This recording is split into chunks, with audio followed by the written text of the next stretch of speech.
اسلامی تعلیم میں سے حضرت علیہ السلام کی قوم پر اللہ کا عذاب. اللہ تعالیٰ نے اپنے نبی علیہ السلام کو صدوم نامی قوم کی ہدایت اور اصلاح کے لیے نبی بنا کر بھیجا. یہ لوگ بڑے سرکش، نافرمان اور گناہ گار تھے. عورتوں کی بجائے مردوں سے خواہش پوری کرنا، باہر سے آنے والے تاجروں کا مال ہیلے بہانے سے لوٹ لینا اور بڑی مجلسوں میں کھلا کھلا گناہ کرنا ان کی فطرت واقعی تھی. علیہ السلام نے ساری برائیوں اور گناہ سے روکنے کی نصیحت فرمائی، اللہ کا دین قبول کرنے کی دعوت دی، اللہ کے عذاب سے ڈرنے کا حکم دیا، مگر ان کی اس دعوت اور نصیحت کا قوم پر اثر نہیں ہوا اور گناہ سے باز رہنے کی بجائے آپ کو پتھر مار کر بستی سے باہر نکال دینے کی دھمکیاں دینے لگے، آپ کا مذاق اور ٹھٹھا اڑاتے اور عذاب الہی کا مطالبہ کرنے لگے. حضرت علیہ السلام نے بار بار سمجھایا مگر اس کے باوجود یہ اپنی ضد اور حق تلبی پر آئے رہے. اللہ تعالیٰ نے اس ناپاک قوم کو دنیا سے مٹانے کے لیے عذاب کے فرشتوں کو بھیج دیا.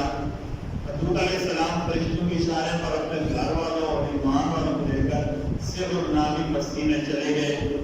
صبح کی بھیانک اور زوردار چیخ نے سارے شہر والوں کو ہلاک کر دیا. پھر جبرائیل نے اللہ کے حکم سے اس بستی کو آسمان کی طرف اٹھا کر زمین پر پٹک دیا اور اوپر سے پتھروں کی بارش کر کے پورے قوم کو اللہ کے عذاب سے تباہ و برباد کر دیا. دو وجہ بیان کی گئی ہیں، بڑا عمل کرنی ہے. ایک یہ کہ اللہ کے حکم سے روگردانی، اللہ اس کے رسول نے جو حکم دے دیا وہ ہر صورت میں پورا کرنا ہے. اور دوسرا جو ان پر عذاب کی وجہ بنا غیر فطرتی طریقے سے اپنی جنسی خواہشات پوری کرنا، عورتوں کے بجائے مردوں کے ساتھ جنسی خواہشات پوری کرنا. اور تیسرا باہر سے آنے والے لوگوں کے حقوق کا خیال نہ رکھنا، تاجروں کو لوٹ مار لینا اور ڈکیتیاں کرنا. ہمارے معاشرے کے اندر عمومی طور پر اس ساری وبائیں پائی جاتی ہیں. اور ایک ان کی یہ برائی تھی کہ کھلا کھلا گناہ کرتے تھے، وہی مجلسوں میں گناہ کی دعوت دیتے. یہاں تک کہ جب اللہ نے عذاب کے فرشتوں کو بھیجا تو یہ علیہ السلام کے گھر پر آ کر ان کے ساتھ بھی غلطکاری کا مطالبہ کرنے لگے کہ نہ ہمارے حوالے کرتے ہیں. نبی صلی اللہ علیہ وسلم فرمایا کہ اللہ سارے گناہ معاف کر دیں گے، لیکن سرعام گناہ کرنے والا یا گناہ پر فخر کرنے والا یا گناہ کر کے دل میں گناہ نہ سمجھنے والے کو اللہ تعالیٰ معاف نہیں کریں گے، جس کو مجاہر کہتے ہیں. ہمارے عمومی طور پر یہ ہوتا ہے ہم گناہ بھی کرتے ہیں، فخر بھی کرتے ہیں اور دیگر برائیاں بھی ہمارے یہاں ہیں. اگر ہم نے اللہ سے توبہ نہ کی تو ہمارے معاشرے کے ساتھ بھی اللہ نہ کرے ویسا ہی نہ ہو جائے جسے لوط علیہ السلام کی قوم کے ساتھ ہو گیا تھا. ایک وقت کے بارے میں دین میں نماز کی اہمیت. ایک شخص نے عرض کیا رسول اللہ اسلام میں اللہ کے نزدیک سب سے زیادہ پسندیدہ کام کون سا ہے؟ آپ صلی اللہ علیہ وسلم نے فرمایا نماز کو اس کے وقت پر ادا کرنا یہ اللہ کے نزدیک اعمال میں پسندیدہ ترین کام ہے. ایک سنت کے بارے میں غریبوں سے ملنا. میں نے غریبوں سے ملاقات سے ہم وقت رکھ کر امیروں سے ملنے کے لیے جاتے ہیں، ایسے ہی غریبوں کے ساتھ خصوصیت سے ملاقات کرنا اس کا کیا حال ہے؟ حضرت صاحب بن حنیف کہتے ہیں کہ نبی کریم صلی اللہ علیہ وسلم کا معمول مبارک یہ تھا آپ کمزور اور غرباء مسلمانوں سے ملاقات فرماتے، ان میں سے کوئی بیمار پڑ جاتا تو اس کی عیادت کرتے اور ان کے جنازوں میں شریک ہوتے. آپ پر موٹی مثالیں ہیں.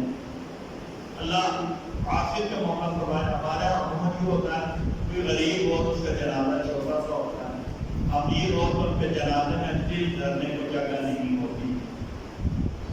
ہم اس اپنے رویے پر نظر ثانی کریں اور غریبوں کے ساتھ نبی کریم صلی اللہ علیہ وسلم کے معمول کے مطابق خصوصیت کے ساتھ ملاقات کرنا چاہیے.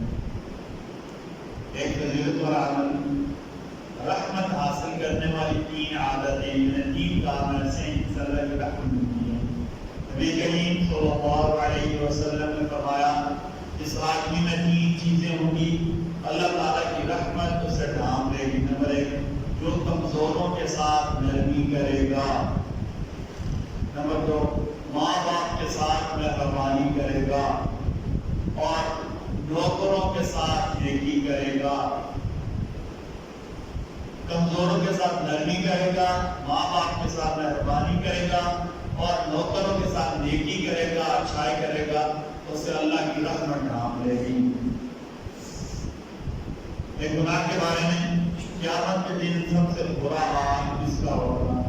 نبی کریم صلی اللہ علیہ وسلم نے فرمایا قیامت کے دن سب سے برے حال میں اس آدمی کو پاؤ گے جو کچھ لوگوں کے پاس جاتا ہے اس کی بات کرو اور ہوتا ہے، جب ان کے مقابل آتا ہے تو دوسری قسم کی بات کرتا ہے، یعنی ہر بندے کے منہ پر اس کو خوش رکھنے والی باتیں کرتا ہے، منافقت کرتا ہے، دوغلا کام کرتا ہے، جس کے منہ پر جاتا ہے اس کو خوش رکھتا ہے۔ قیامت کے دن ایسے بندے کا حال سب سے برا ہوگا۔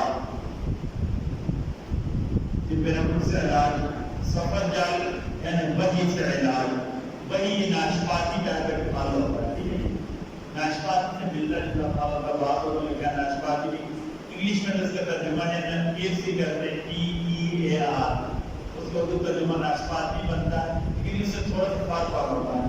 نبی کریم صلی اللہ علیہ وسلم نے فرمایا سفر جل یعنی وحی کھایا کرو، یہ دل کو قوت پہنچاتا ہے اور پیدا ہونے والے بچے کو خوبصورت بناتا ہے۔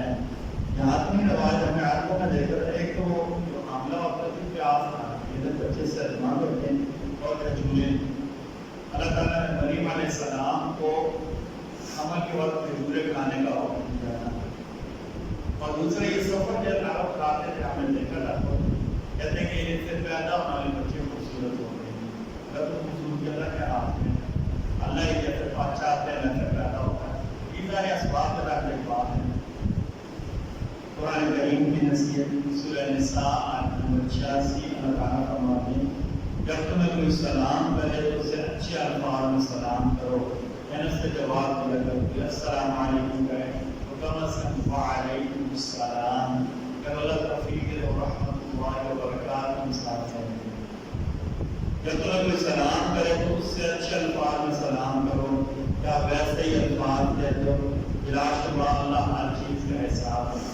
یہ جو سلام ہے نبی کریم صلی اللہ علیہ وسلم نے اس کی خصوصیت بتائی، یہ محبت بڑھاتا ہے۔ ہم ایک جگہ گئے تو آج ہمیں پتہ چلا، ہمیں نہیں پتہ لیکن دو آدمیوں کے درمیان بڑی ناراضگی ہے۔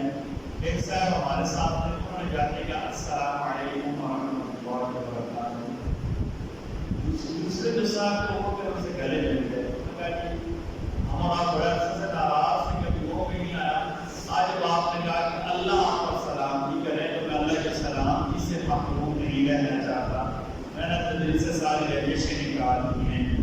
سلام کو عام کرنا معاشرے میں محبت پھیلانے کا سبب ہے، سلام کو عام کرنے سے رشتے پکے ہوتے ہیں، سلام کو عام کرنے سے اللہ کی رحمتیں آتی ہیں، اور سلام کو عام کرنے سے اللہ تعالیٰ پریشانیوں سے اور حسد سے محفوظ فرما دیتے ہیں۔ اللہ تعالیٰ ہم سب کو کہنے سننے سے زیادہ عمل کی توفیق عطا فرمائے۔